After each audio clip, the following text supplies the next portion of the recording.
दोस्तों, कहा जाता है ना कि पंछी कितना भी आसमान में क्यों ना उड़ ले, लेकिन दाना चुनने के लिए उसे जमीन पर ही आना पड़ता है। और अब वही हाल बांग्लादेश का होता हुआ दिखाई दे रहा है,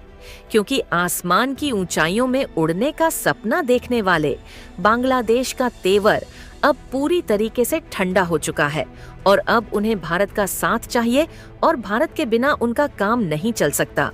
दरअसल भारत के द्वारा अभी तक बांग्लादेश में कई सामानों को भेजना बंद किया गया था, लेकिन बांग्लादेश को कई देशों की मदद मांगने के बाद कोई मदद नहीं मिली, तो इन्होंने भारत से ही फूड प्रोडक्ट के साथ साथ बाकी की जरूरतमंद वस्तुओं की सप्लाई लेने का बार बार रिक्वेस्ट किया, जिसके बाद भारत ने पहले थोड़ा बहुत एसेंशियल प्रोडक्ट्स का एक्सपोर्ट करना चालू किया।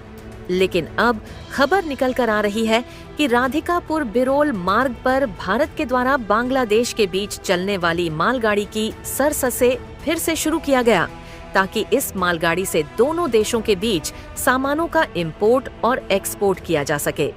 आपको जानकर हैरानी होगी कि भारत और बांग्लादेश के बीच में बायलैट ट्रेड कमजोर होने से सामानों का इंपोर्ट और एक्सपोर्ट इतना ज्यादा कम हो गया था कि पिछले महीने से इस मालगाड़ी को रोक दिया गया था। लेकिन भारत के द्वारा बांग्लादेश में एक्सपोर्ट होने वाले सामानों में कटौती करने से बांग्लादेश की परिस्थितियां बिगड़ती जा रही थी, इसलिए उनके द्वारा कई बार रिक्वेस्ट करने के बाद अब इस मालगाड़ी को चालू किया गया है। पूरी डेवलपमेंट क्या है और यह मालगाड़ी कौन से सामानों को लेकर बांग्लादेश जाएगी, यह पूरी जानकारी इस वीडियो में समझते हैं। लेकिन आगे बढ़ने से पहले इस वीडियो लाइक करके बीके न्यूज चैनल को सब्सक्राइब जरूर कर लीजिए।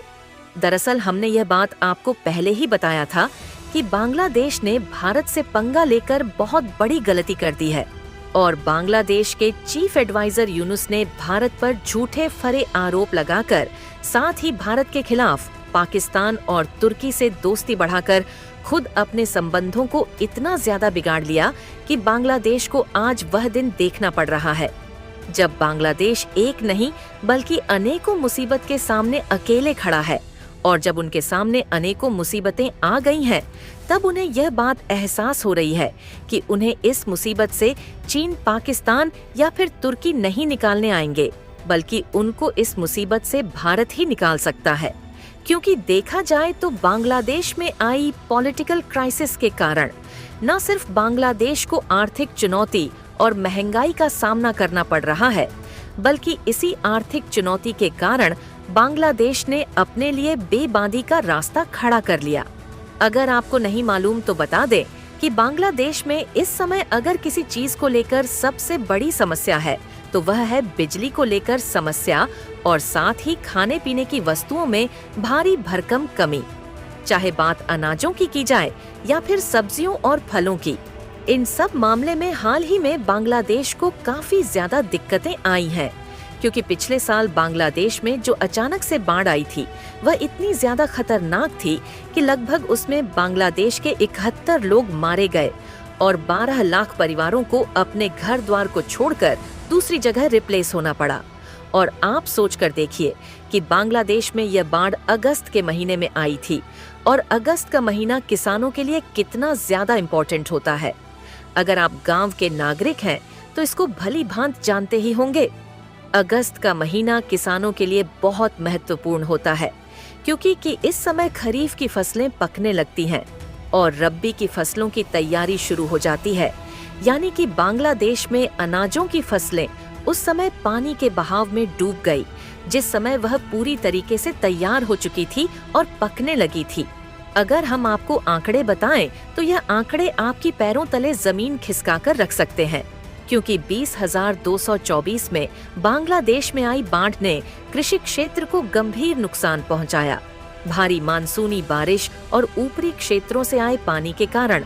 अगस्त और अक्टूबर में 2 प्रमुख बाढ़ की घटनाओं में लगभग 1 करोड़ 11 लाख मीट्रिक टन चावल नष्ट हो गया। इसके अलावा 2 लाख टन से अधिक सब्जियां भी बाढ़ की चपेट में आ गई। कुल मिलाकर कृषि क्षेत्र में लगभग 380 मिलियन अमेरिकी डॉलर का नुकसान हुआ। जिससे बांग्लादेश में खाने पीने के सामानों की इस कदर कमी होने लगी कि उनके द्वारा जो भारत को एल मछली भेजी जाती थी, उन्होंने मछली का एक्सपोर्ट भी करने से मना कर दिया ताकि इससे बांग्लादेश की जनता अपना पेट भर सके।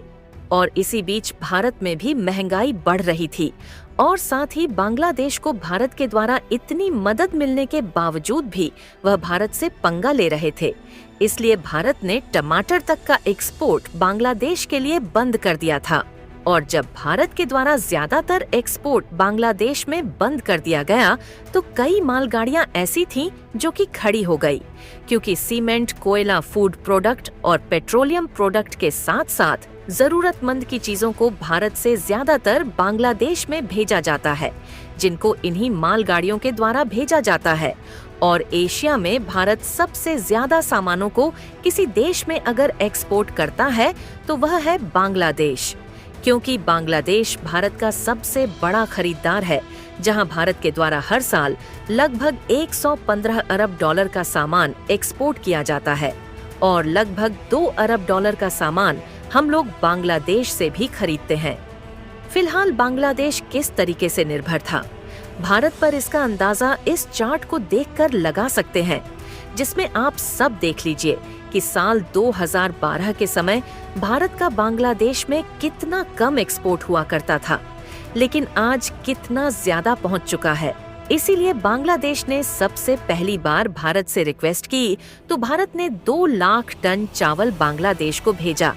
लेकिन अब उनके द्वारा कई चीजें भारत से खरीदने की मांग की जा रही है, इसलिए पहले से जो मालगाड़ियां रुकी थीं, अब उन मालगाड़ियों को भी चलाना पड़ रहा है।